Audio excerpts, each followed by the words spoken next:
ইমামের দায়িত্ব হচ্ছে পেছনে কারা আছে এটা খেয়াল করা। অনেক সময় ইমাম সাহেব আল্লাহু আকবার বলে যে নামাজ ধরছে, কি হচ্ছে পেছনে আর খোঁজ খবর নাই। মুআয ইবনে জাবাল রাদিয়াল্লাহু তাআলা আনহুকে আল্লাহ রাসূল সাল্লাল্লাহু আলাইহি ওয়াসাল্লাম একটা এলাকার ইমাম বানিয়ে পাঠিয়েছিলেন। এলাকার মুসল্লিরা ছিলেন, লোকজন ছিলেন শ্রমজীবী, সারা দিন কষ্ট করে নামাজে যে জয়েন করত। তো উনি মাগরিবের নামাজে সূরা ফাতিহার পরে সূরা বাকারা তেলাওয়াত শুরু করলেন। তো মাগরিবের সালাত উনি যখন এত লম্বা তেলাওয়াত ধরলেন, মুসল্লিরা আর ইমাম সাহেবের সাথে থাকতে পারতেছে না, কারণ ওনারা তো ইমাম সাহেবের হয়তো মন ফুরফুরে, উনি পড়তেছেন মনের আনন্দে দরাজ গলায়, কিন্তু মুসল্লিদের তো অবস্থা খারাপ। সারাদিন ওনারা খেতে খামারে কাজ করে আসছে, নামাজ ছেড়ে দিয়ে অনেকে চলে গেছে। একা একা নামাজ পড়ে যে আল্লাহ রাসূল সাল্লাল্লাহু আলাইহি ওয়াসাল্লামের কাছে যে বিচার দিল যে রাসূলুল্লাহ, দেখেন এমন একজন ইমাম আপনি অ্যাসাইন করেছেন আমাদের এলাকায়, মাগরিবের নামাজে উনি সূরা বাকারা পড়ে আর আমরা হচ্ছে শ্রমজীবী। রাসূল সাল্লাল্লাহু আলাইহি ওয়াসাল্লাম খুব রেগে গেলেন।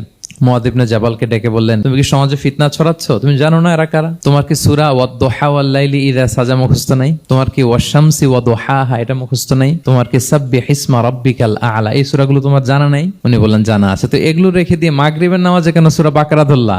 আল্লাহর হাবিব সাল্লাল্লাহু আলাইহি ওয়াসাল্লাম কিন্তু এমন ইমাম ছিলেন না, উনি অত্যন্ত বিবেকবোধ সম্পন্ন একজন ইমাম ছিলেন। একবার পেছনে এক বাচ্চার কান্না শুনে উনি নামাজ ছোট করে দিয়েছেন। সবাই বললেন, ইয়া রাসূলুল্লাহ, এত ছোট নামাজ তো কখনো পড়তে দেখি না। তখন রাসূল সাল্লাল্লাহু আলাইহি ওয়াসাল্লাম বললেন, একটা ছোট বাচ্চার কান্নার আওয়াজ আমার কানে এসেছে, আমার মনে হচ্ছে বাচ্চাটাকে সামলাতে নারীদের কাতারে একটা মায়ের খুব কষ্ট হচ্ছে, এজন্য নামাজটা আমি খাটো করে দিয়েছি। দেখেন কি চিন্তা চেতনা, পিছনে কি হচ্ছে সব রাসূল সাল্লাল্লাহু আলাইহি ওয়াসাল্লাম এটা খেয়াল করতেন।